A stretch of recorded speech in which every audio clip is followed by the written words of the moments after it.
My expectations, I don't know if I was just kind of excited, like, it's gonna be a robot, it's gonna help me out, like, but it completely far exceeded that, so I was super excited. I'm pretty bummed to see it go. Mind-blowing, because we ate all those vegetables, the kids ate the vegetables, so that was like exceeded my expectation. I wasn't expecting that at all, and it really did. And then the portion controls, first thing we did was like the ragu or rigatoni or something like that, meat sauce.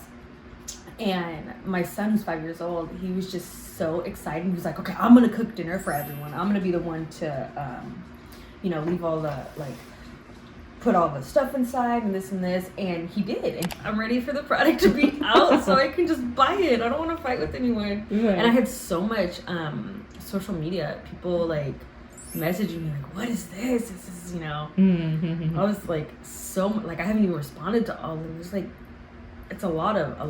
And so I know everyone else is excited too. I'm like, it's just like, it's super innovative. It's like, it's gonna change. It's gonna change like cooking.